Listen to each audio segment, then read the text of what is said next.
नमस्कार दोस्तों, ocean network में आपका स्वागत है।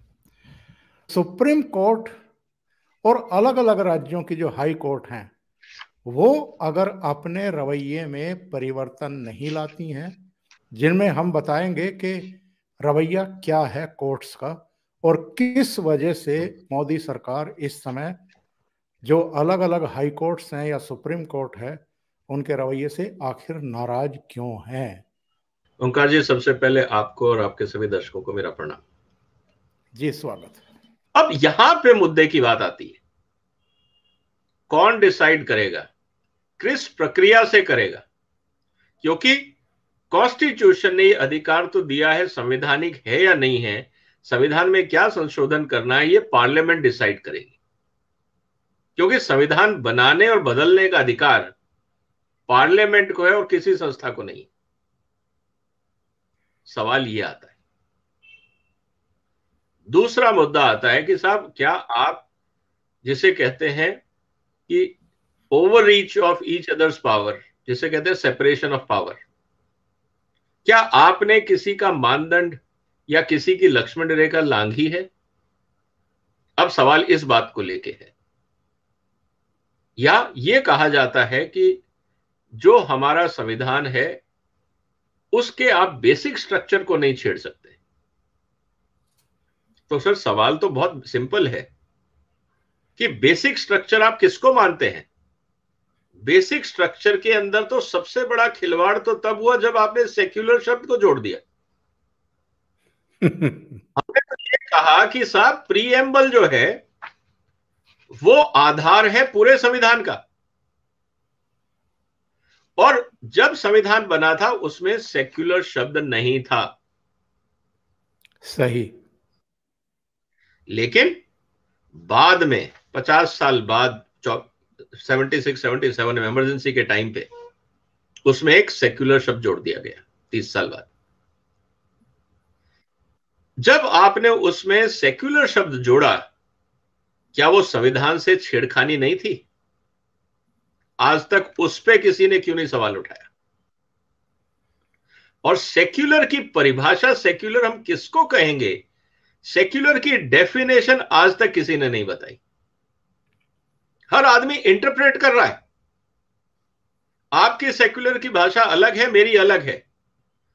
अगर आप ये कहते हैं कि सारे धर्मों का सम्मान करना सेक्युलरिज्म है, तो सर बहुत सारे लोग कहते हैं कि हम तो नहीं मानते, हम तो आपको काफिर मानते हैं। तो सम्मान की तो बात ही छोड़ दो, आपने तो हमें क्रिमिनली डिक्लेयर कर दिया। तो सवाल यह है कि जब इस शब्द का इस्तेमाल हुआ संविधान में, उस समय जो सबसे बड़ी छेड़खानी हुई संविधान की, उस समय कोई नहीं बोला। चलिए उस बात को हम मान लेते हैं कि in true spirit of humanity सबने उसको झेला, बर्दाश्त किया, एक्सेप्ट किया। जो चाहे शब्द का आप इस्तेमाल कर सकते हैं with due regards to everyone, कि चलो उस समय भी पार्लियामेंट ने किया था, हम उसका सम्मान करते हैं। लेकिन जब किसी भी सिस्टम में इंप्रूवमेंट की जरूरत होती है, क्योंकि वक्त के साथ सिस्टम में डिफेक्ट आते हैं, हम ये मान नहीं सकते हैं कि सिस्टम में डिफेक्ट नहीं आता। अगर सिस्टम में और संविधान में डिफेक्ट नहीं आता या समाज नहीं बदल रहा होता, तो आज हम 127 कॉन्स्टिट्यूशनल अमेंडमेंट नहीं करे होते हमने। इसका मतलब वक्त के नीड के हिसाब से, समाज की बदलती जरूरतों के हिसाब से हमने संविधान की व्याख्या करी, और जहां जरूरत पड़ा वहां हमने सुधार किया in the form of amendment to constitution. इसका मतलब पिछले 75 साल में हम 127 अमेंडमेंट लेके आ चुके। इसका मतलब क्या है? इसका मतलब यह है कि जिस समाज में हम रह रहे हैं, या तो हमने कॉन्स्टिट्यूशनल मर्यादाओं में जब काम हो रहा था तब देखा कि कुछ डिफेक्ट रह गए हैं जिसका समाज के हित में काम नहीं हो रहा है, मिसयूज हो रहा है, गैप्स रह गए हैं, उनको भरा जाए।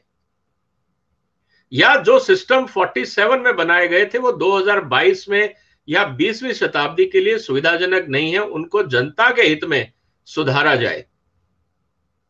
उस समय जो परिस्थितियां थी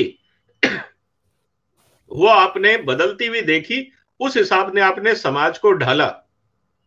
47 में इंटरनेट था, उस समय इंटरनेट आपका फंडामेंटल राइट नहीं था। आज तो access to internet is a fundamental right, हमने जम्मू एंड कश्मीर में देखा है। तो कहने का मतलब यह है कि जब समाज बदल रहा है तो उसमें सुधार की जरूरत है, उसको एडजस्ट करने के लिए, उसको एकोमोडेट करने के लिए। तो अगर क्या हम ये मान सकते हैं कि पिछले 75 साल में जुडिशरी में कोई खामी ऑब्जर्व नहीं हुई? क्या इस देश का आम नागरिक जुडिशरी से पूरी तरह से खुश है? क्या उसको पूरी तरह से न्याय मिल रहा है? क्योंकि जब तक उसको न्याय नहीं मिल रहा तो संविधान का औचित्य क्या है एक आम आदमी के लिए? तो कहने का मतलब यह है कि अगर उसको टाइम पे न्याय नहीं मिला, जैसे कहा जाता है ना कि justice delayed is justice denied, obviously मेरे जीते जी मुझे न्याय नहीं मिला, मेरे मरने के बाद मेरे फेवर में भी अगर कानून आ गया या निर्णय आ गया तो मुझे क्या मिला? मेरी जिंदगी तो बर्बाद हो गई। और यही बात राष्ट्रपति महोदया ने अपनी बात में कही थी कि जो लोग छोटी छोटी क्राइम के रूप में, किसी ने थप्पड़ मार दिया, किसी ने धक्का दे दिया और उसको उठा के अपने जेल में डाल दिया, उनको कोई पूछ नहीं रहा है, तो ये क्या न्याय मिल रहा है आम आदमी को? तो ये बड़े मुद्दे जब सामने आए तो ये बात तो तय है कि जैसे बाकी संस्थाओं में सुधार की जरूरत है, ये तो हम नहीं कह सकते कि जुडिशरी में सुधार की जरूरत नहीं। जब पूरा समाज बदल रहा है, स्थितियां हमारे सामने हैं, तो हम ये कैसे कह सकते हैं कि जुडिशरी, जो इस समाज का ही एक हिस्सा है, हमारे में से तो जजेस आते, जजेस कोई भगवान तो नहीं है। और ऐसा भी नहीं है कि आज तक कभी भी जुडिशरी पे किसी तरह का कोई एलिगेशन ना लगा हो किसी भी रूप में। तो ये सब बातें देखते हुए अगर सुधार की जरूरत है और भारत की संसद ने पूरे विचार विमर्श के साथ अगर कोई सुझाव संबंधित चीजें सामने रखी हैं, जिसको दोनों सदनों ने पारित किया, राष्ट्रपति महोदय ने साइन किए, 24 राज्य सरकारों ने उसको अनुमोदन किया, तो ये कहना कि ये गैर मतलब कि जरूरी है या असंवैधानिक है, कहीं ना कहीं इस पूरी सोच पे सवाल उठाता है। विजय जी, सवाल ये उठता है कि सार्वभौम कौन है? जनता? क्योंकि जिस प्रस्तावना का जिक्र आपने किया है संविधान की, उसमें भी लिखा है जनता के द्वारा, जनता के लिए। और ये सारी चीजें, ऐसा नहीं है कि सुप्रीम कोर्ट के जो जस्टिस हैं वो नहीं जानते हैं या उनको पता नहीं है। अगर सार्वभौम संसद है और संसद ही संविधान की जननी भी है और संविधान में संशोधन का अधिकार भी उसी को है, तब सुप्रीम कोर्ट कॉलेजियम के लिए अपना कानून कैसे प्रतिपादित कर सकती है, निर्मित कर सकती है और विधायिका को, कार्यपालिका को निर्देश दे सकती है कि हम एक बार भेजेंगे जजों की नियुक्ति की लिस्ट और दूसरी बार भेजेंगे तो आपको माननी ही पड़ेगी। तो सवाल यहां खड़ा हो रहा है कि जो लोक भावना है, जो लोक शक्ति है, जो जनता का आदेश है, जो संसद में निहित है, और उसी संसद ने संविधान बनाए हैं, कानून बनाए हैं, वही अब तक 127 संशोधन कर चुकी है। संसद के बनाए हुए कानून को आप रद्द कैसे कर सकते हैं? और ये अकेला मसला नहीं है विजय जी, 3 कृषि कानूनों को भी पार्लियामेंट ने होल्ड पर रख दिया था, सरकार को मजबूर कर दिया बाद में उन कानूनों को रद्द करने के लिए। तो सवाल ये है कि अगर उपराष्ट्रपति के भाषण को हम ध्यान से सुने तो ऐसा लगता है कि सरकार उनके जरिए सीधे सीधे संकेत दे रही है कि अब बहुत हो गया, अब ये जो बार बार की घुसपैठ है, ये जो हस्तक्षेप है, ये जो धमकाना है, ये जो बाधक बनना है, ये सहन नहीं किया जाएगा। क्या मैं सही कह रहा हूं?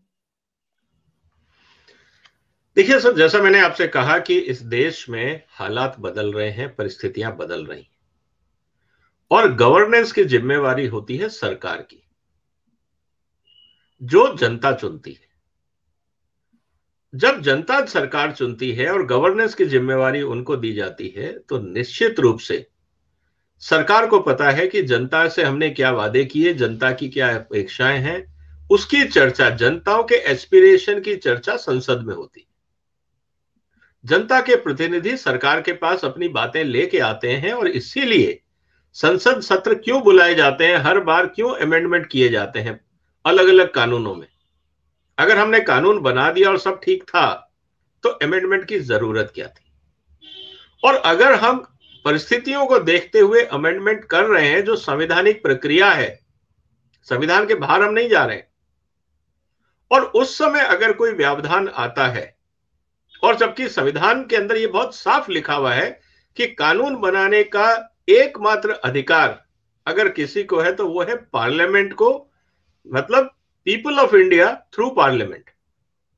जिन्होंने ये संविधान दिया है इस देश को, उन्हीं का अधिकार है इसको बदलने का, और किसी का अधिकार नहीं, क्योंकि ये ड्राफ्ट जनता का है। तो जब जनता ने संविधान दिया है तो बदलने का अधिकार भी जनता को है और किसी को अधिकार नहीं दिया गया है। और जनता का अधिकार उनके नुमाइंदों के माध्यम से पार्लियामेंट है। और जब पार्लियामेंट बदल रही है तो इसमें किसी और को दखलंदाजी करने का अधिकार नहीं दिया गया है। यह बात बहुत क्लियर है। हां, आप उसमें पारदर्शिता ला सकते हैं। अगर आपको कहीं लगता है कि कोई प्रावधान ठीक नहीं है, उसमें कोई कमी रह गई है, आप उसमें अमेंडमेंट कर सकते हैं, आप उसमें एक आधी कंडीशन और जोड़ सकते हैं। लेकिन पूरे संविधान के हिसाब से पास किए गए कानून को निरस्त करना, ये तो जो वाइस प्रेसिडेंट साहब ने कहा वो बात बिल्कुल सही है कि ये तो अप्रत्याशित है। इसका तो कोई प्रावधान है ही नहीं संविधान में। तो टेक्निकली देखा जाए तो इस तरह का प्रावधान अगर संविधान में नहीं है तो क्या सुप्रीम कोर्ट ने असंवैधानिक कार्य कर दिया? आप इस तरह से भी इसको इंटरप्रेट कर सकते हैं, क्योंकि ये तो अधिकार है ही नहीं आपको। अगर आपको लगता है कि गलत हो गया काम, कानून के अंदर कोई कमी रह गई, तो आप राष्ट्रपति महोदय को या आप उसमें अमेंडमेंट की प्रपोजल दे सकते हैं। और बाद में अगर उस समय संसद, पार्लियामेंट, आफ्टर ऑल कोऑर्डिनेशन किस लिए है, लॉ मिनिस्ट्री किस लिए है, तो चीफ जस्टिस साहब लॉ मिनिस्टर को लिख सकते हैं कि देखिए आपने जो कानून बनाया है संविधान की इन धाराओं के हिसाब से, परंपराओं के हिसाब से ये ठीक नहीं है, इसमें आप सुधार कर लीजिए, नहीं तो आने वाले समय में मुश्किल होगी। क्योंकि राष्ट्रपति साहब को, राष्ट्रपति महोदय को भी एडवाइस देने की जिम्मेवारी सुप्रीम कोर्ट की है। तो बहुत सारे रास्ते हैं सुधार के। आप डायरेक्ट लॉ मिनिस्ट्री से भी बात कर सकते हैं, राष्ट्रपति जी से भी बात कर सकते हैं, अपने जुडिशियल प्रोनाउंसमेंट में भी आप उसमें अमेंडमेंट कर सकते हैं कि इसमें ये कमी रह गई थी, हम इसको फिक्स कर रहे हैं। लेकिन निरस्त करने का प्रावधान तो भारतीय संविधान में है ही नहीं। संसद द्वारा पारित कानून को निरस्त करने का प्रावधान अगर किसी के पास है तो राष्ट्रपति साहब के पास एक ही अधिकार है कि वो उसको साइन ना करें, और जब तक वो साइन नहीं करेंगे वो कानून नहीं बनेगा। तो सर्वे सर्वा जो है भारत के संविधान के, वो तो राष्ट्रपति साहब है। जब राष्ट्रपति महोदय ने साइन नहीं किए, इसका मतलब वो कानून नहीं है, चाहे दोनों सदनों ने पास कर दिया। पहला मुद्दा। दूसरा, जो संविधान की बात हम कर रहे हैं आज, सबसे इंपॉर्टेंट चीज ये आती है, जो आपने भी सवाल उठाया कि हमने राष्ट्रपति महोदय को लिस्ट भेज दी और राष्ट्रपति को साइन करने ही पड़ेंगे, तो सर फिर सीनियर कौन हुआ? मैं अपना जजमेंट एज ए उदाहरण ले लीजिए, आप हैं कंपनी के चेयरमैन, मैं हूं सीईओ, बिल्कुल, मैंने बोर्ड को रेजोल्यूशन भेजा। यहां बोर्ड कौन है? यहां बोर्ड है, देश को चलाने के लिए जो बोर्ड है वो है पार्लियामेंट। पार्लियामेंट को मैंने, बोर्ड को एक रेजोल्यूशन भेजा, बोर्ड ने नहीं माना, मैंने उसको दोबारा भेजा, और एज ए सीईओ क्या मैं कह सकता हूं कि बोर्ड को मानना ही पड़ेगा? ये कहां होता है? इसका मतलब यह है कि जो शेयर होल्डर्स हैं, देखिए इस पूरी प्रक्रिया को अगर हम संवैधानिक प्रक्रिया और डेमोक्रेसी को अगर हम समझें तो हमें सबसे पहले यह समझना होगा कि हायरार्की क्या है। हम पैरेलल ये जरूर बोलते हैं कि आप एक दूसरे के काम में इंटरफियर नहीं करोगे, बिल्कुल सही है। लेकिन जब हायरार्की की बात आती है कानून बनाने की और कानून निरस्त करने की, तो वो हायरार्की बहुत क्लियर है। क्या उस हायरार्की में कानून बनाने में और बदलने में सुप्रीम कोर्ट का कहीं रोल है? कहीं नहीं है। सुप्रीम कोर्ट का रोल सिर्फ वहां आता है कि कोई ऐसा मुद्दा आ जाए जिसपे कानून साइलेंट है, जहां पे प्रावधान नहीं है, या कोई गैप समझ में आता है, तो जब सुप्रीम कोर्ट अपना जजमेंट देता है तो उसको कानून के रूप में माना जाता है, क्योंकि वहां पे अभी तक देश ने कोई कानून नहीं बनाया था। लेकिन अगर उस प्रावधान पे संसद कोई कानून बना देती है तो वो मानी जाती है। सुप्रीम कोर्ट का जो जजमेंट होता है, जो नया कानून है, वो उसको सुपरसीड कर देता है। उदाहरण आपके पास शाहबानो का केस है। शाहबानो का केस क्या था? सुप्रीम कोर्ट ने एक जजमेंट दिया, पार्लियामेंट ने उसको पलट दिया, तो सुप्रीम कौन हुआ? उस समय तो सुप्रीम कोर्ट ने नहीं कहा कि आपने हमारे ऊपर एनक्रोचमेंट किया है। क्या उस समय कहा था? शाहबानो के केस में सुप्रीम कोर्ट ने क्या यह कहा था कि पार्लियामेंट को कोई अधिकार नहीं है हमारे काम में दखल देने का? ऐसा नहीं हुआ था। सुप्रीम कोर्ट के जजमेंट को पलटने के लिए पार्लियामेंट ने कानून बदला। यही प्रक्रिया है कि कौन सुपीरियर है कानून बनाने में। तो अगर आज कोलेजियम सिस्टम है और कोलेजियम सिस्टम को बदलने के लिए नेशनल जुडिशियल कमीशन का कानून अगर भारत सरकार लेके आती है, तो सुप्रीम कोर्ट कैसे कह सकता है कि आपने हमारे एरिया में एनक्रोच किया? आपने एक सिस्टम बनाया, मान लीजिए वहां अपॉइंटमेंट में गैप था, आपने उस गैप को भरने के लिए टाइमिंग कोलेजियम सिस्टम बनाया कि जब तक कानून नहीं बनता हम कोलेजियम लेके आते हैं। आप कोलेजियम से चला रहे थे, कोई दिक्कत नहीं थी। लेकिन जब भारत सरकार ने कानून बना दिया, तब आप ये कैसे कह सकते हैं कि हमारा ही अपने लिए बनाया हुआ कानून ही ठीक रहेगा, हम संसद को नहीं मानते? इसका मतलब यह है कि इस देश में दो पैरेलल संस्थाएं बन गई हैं जो कानून बनाएंगी, जो आपके संविधान में नहीं है प्रावधान। तो इसके कई मतलब हैं, इसके कॉन्स्टिट्यूशनल मतलब हैं। लेकिन हम ये भी कह सकते हैं कि अब सुप्रीम कोर्ट ये कहेगा क्योंकि हम सुप्रीम हैं और हम जो डिसाइड करेंगे वो फाइनल, और हम ही व्याख्या करेंगे कि कौन ओवररीच कर रहा है, किसने बेसिक स्ट्रक्चर से छेड़खानी करी, सिर्फ हम ही लोग हैं जो बता सकते हैं। तो लेकिन जब इस मुद्दे पे पार्लियामेंट में, जैसा वाइस प्रेसिडेंट साहब ने कहा कि पार्लियामेंट में अब इसकी चर्चा होनी चाहिए। अब मजे की बात क्या है सर, आज जो कहा गया इसमें हमें अब समझना होगा कि क्या सुप्रीम कोर्ट की तरफ से कोई रिएक्शन आएगा। अभी तक तो कल तक सुप्रीम कोर्ट के माननीय जजेस ने ये कहा था कि जो संवैधानिक संस्था में बैठे हुए लोग हैं, जो सरकारी लोग हैं, अपनी जबान पे कंट्रोल करें। हाँ, कोलेजियम के हिदायत देना। आप कोलेजियम के खिलाफ कुछ ना बोलेंगे। आज तो उपराष्ट्रपति साहब ने संसद के अंदर बोल दिया, और आर्टिकल 122 के हिसाब से कोर्ट संसद की प्रोसीडिंग्स पे कमेंट नहीं कर सकता।